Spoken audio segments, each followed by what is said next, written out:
Nós estamos num momento muito bom para discutir ética.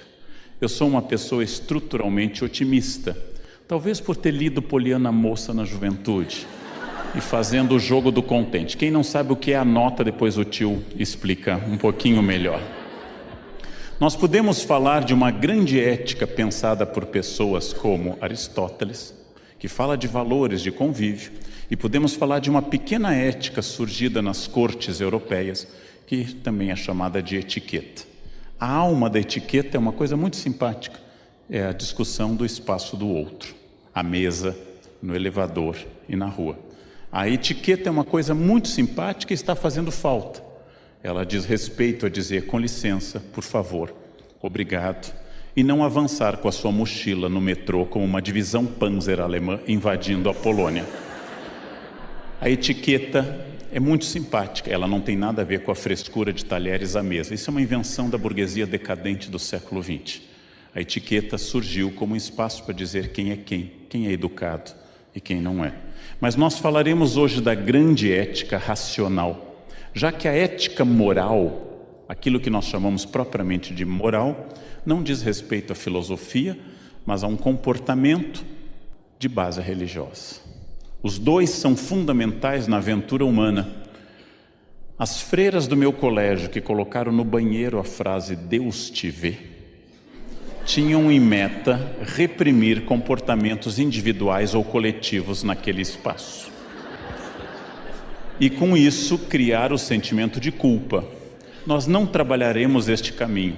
Os mandamentos, não matar, quinto mandamento, honrar pai e mãe, quarto mandamento para os cristãos, quinto para os judeus, não pecar contra a castidade, são mandamentos que fazem parte da aventura da experiência humana, mas não são racionais.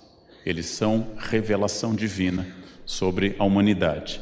Nós falaremos de uma coisa mais prática do ponto de vista filosófico. Poderia começar a ética nos pré-socráticos, mas Aristóteles escreveu um livro de fácil acesso para todo mundo, que se chama Ética Nicômaco. É um livro que ele fez com regras em que ele, entre outras coisas, nos diz que a virtude ética é adquirida, ou seja, ao contrário de Platão, Aristóteles acredita na educação para o certo e para o errado. E eu vou defender no início isso como o primeiro princípio ético dessa palestra. Nenhuma criança nasce com princípios morais. Toda criança é amoral por natureza. Com isso eu tomo uma opção filosófica. Há pessoas que têm outras ideias.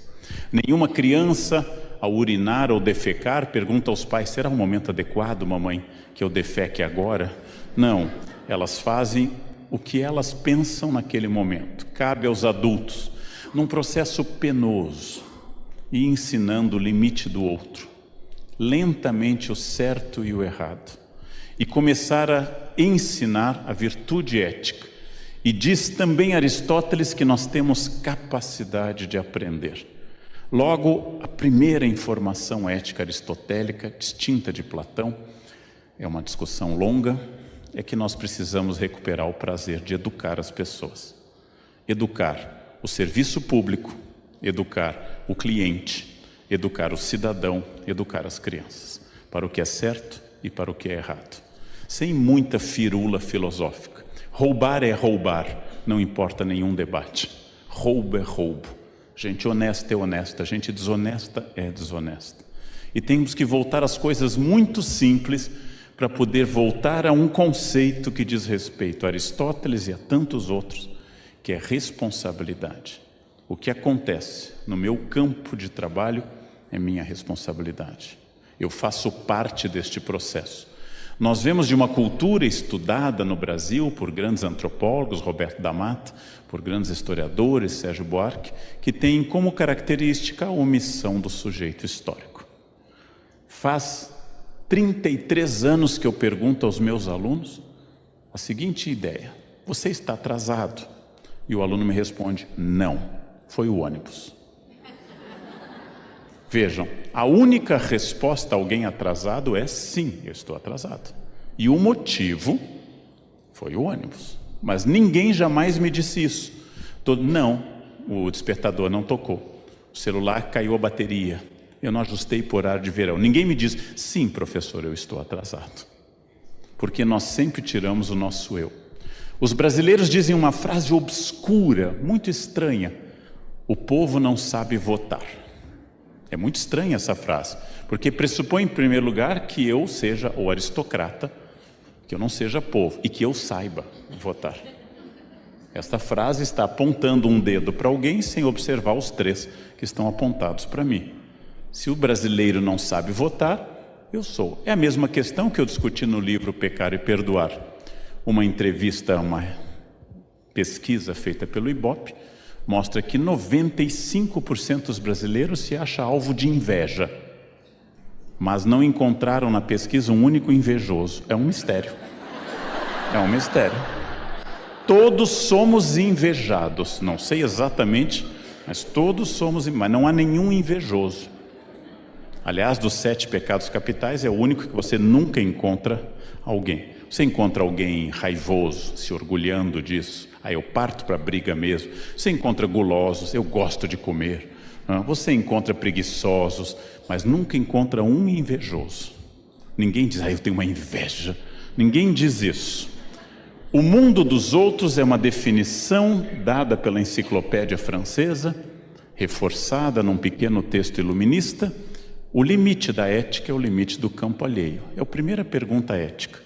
Eu posso fazer isso? A primeira pergunta é: qual o limite que o outro estabelece? Eu não posso escutar som alto. Eu não posso, porque eu não sei se meu vizinho quer ouvir. Eu não posso fumar em lugares fechados, não apenas porque a lei diz, mas porque eu não sei se meu vizinho se sente feliz com isto. É uma das coisas que eu tenho birra em quem torce por times, porque eu amo bar. Eu toco bar toda semana, me formei em música, eu adoro bar, mas eu nunca cheguei à janela do apartamento e gritei chupa Beethoven, por exemplo. Eu nunca irritei as pessoas com isso, mas as pessoas do futebol acham que elas devem gritar isso, não? Aliás, eu não sei exatamente o que significa este grito, se é um convite à felação coletiva do outro time ou é um desejo de participar dela. Também nunca entendi bem isso. Todo diálogo ético, gente, é um diálogo em que eu preciso estabelecer o limite do bem individual com o bem comum. O bem coletivo, o bem comum, estudado longamente pelos filósofos da Ilustração, estudado pelos sociólogos do século XIX e XX, é o bem que deve dialogar com o bem individual. Nenhum bem comum deve se sobrepor de tal forma ao indivíduo que o oprima, e nenhum indivíduo deve de tal forma se opor ou se sobrepor que oprima a sociedade. Mas vamos entrar na subjetividade. Todos que estão nessa sala concordam que roubar do caixa da empresa ou do Estado é um erro.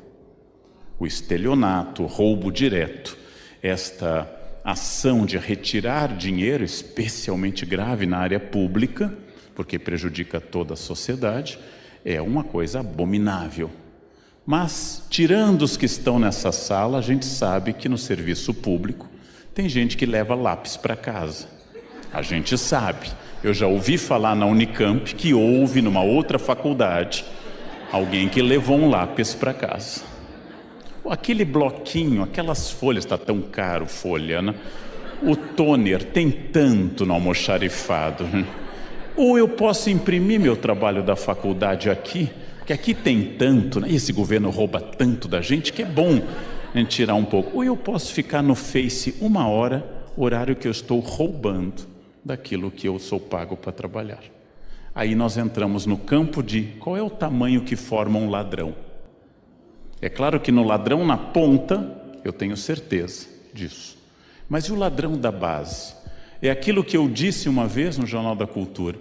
Não é o caso do meu dentista, mas a maior parte dos dentistas fica 1 hora escrafunchando seus dentes, reclamando da falta de ética do governo, qual eu os apoio inteiramente.